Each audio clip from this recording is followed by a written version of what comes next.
সকল রাজনৈতিক দল, সকল প্রার্থী, এমনকি যারা স্বতন্ত্র প্রার্থী যারা নির্বাচনে অংশগ্রহণ করছেন, সবাইকে আমি শুভেচ্ছা জানাই।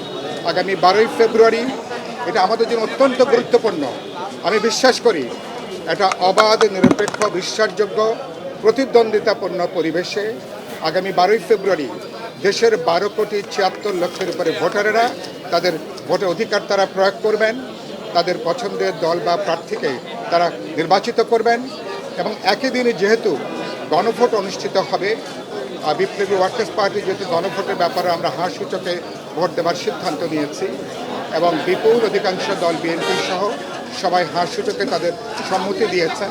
আমি আশা করি আগামী 12ই ফেব্রুয়ারি একটা উৎসব মুখর পরিবেশে নির্বাচনের মধ্য দিয়ে এবং গণভোট অনুষ্ঠানের মধ্য দিয়ে বাংলাদেশ তার নতুন গণতন্ত্রের অভিযাত্রা বাংলাদেশ শুরু করবে এবং আগামী 12ই ফেব্রুয়ারি আমাদের গণতন্ত্রের পথে গুরুত্বপূর্ণ একটা মাইল ফলক হিসাবে এটা বিবেচিত হবে। পরিবেশের ক্ষেত্রে কিছু উত্তেজনা আছে, আমি দেখেছি। ঢাকা 12 আসনও আমি কোনো সুনির্দিষ্ট নাম উল্লেখ না করে বলতে চাই, কিছু কিছু ক্ষেত্রে আমাদের 12 আসনে আপনারা জানেন যে এই আসনে আমি বিপ্লবী ওয়ার্কার্স পার্টির মনোনীত প্রার্থী হিসাবে, বিএনপি জোটের সমর্থিত প্রার্থী হিসাবে পার্টির যে নির্বাচনী প্রতীক কোদাল প্রতীকে আমি নির্বাচনে অংশগ্রহণ করছি। ইতিমধ্যে আমি অনানুষ্ঠানিকভাবে গণসংযোগ করছি, হাজার হাজার ভোটার আর সমর্থকদের সাথে দেখা হচ্ছে, কথা বলছি। আগামীকাল থেকে আনুষ্ঠানিকভাবে প্রচারণা শুরু হবে।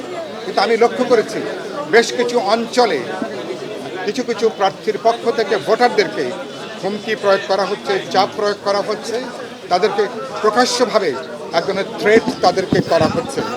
ইতিমধ্যে আমি দুই একটা থানায় এটা অনানুষ্ঠানিকভাবে জানিয়েছি।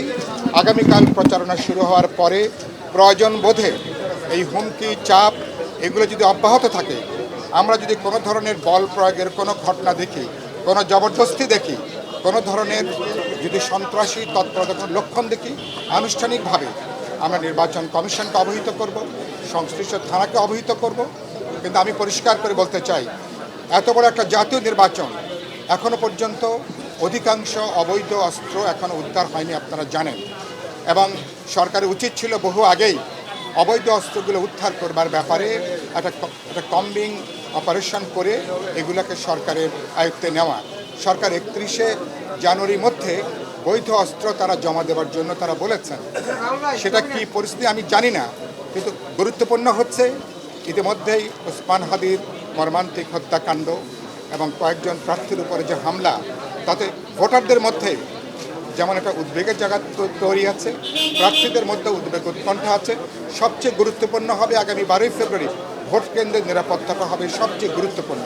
আমি আশা করি সেদিক থেকে সরকার, নির্বাচন কমিশন, রাজনৈতিক দল, ভোটারেরা এটা একটা সম্মিলিত উদ্যোগের ব্যাপার, একটা যৌথ অর্কেস্ট্রার মতো। আমি আশা করতে চাই কিছু কিছু চ্যালেঞ্জ আছে, কিছু কিছু ঝুঁকি আছে।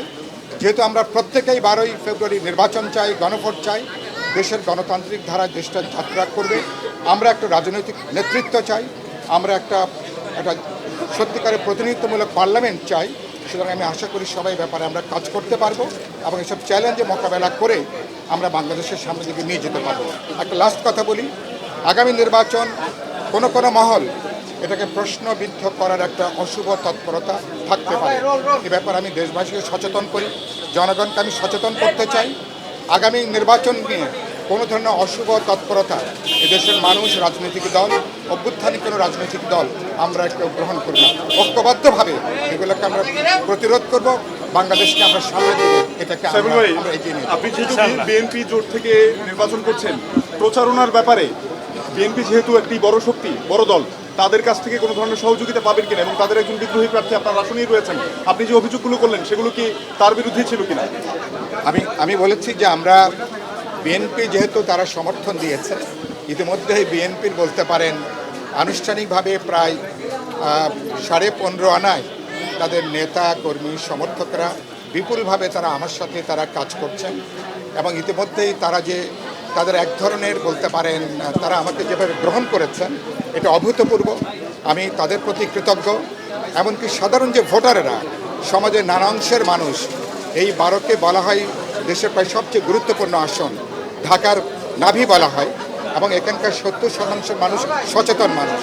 আমি এই মানুষের বিপুল শ্রদ্ধা ভালোবাসা সমর্থন নিয়ে আমি আশা করি আমরা নির্বাচনে যাব।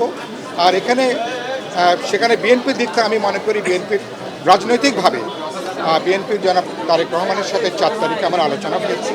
তিনি যেটা আমাদেরকে আশ্বস্ত করেছেন, যারা বিএনপি বলে পরিচয় দেন, খালেদা জিয়া অথবা বিএনপি যারা উত্তরাধিকার ধারণ করেন, তাদের উপর থেকে নিচ পর্যন্ত প্রতিটা নেতা কর্মী সমর্থক ভোটারেরা সবাই ঢাকা 12 আসনে বিপ্লবী ওয়ার্কার্স পার্টির এই কোদাল মার্কার পক্ষেই প্রত্যেকে কাজ করবেন।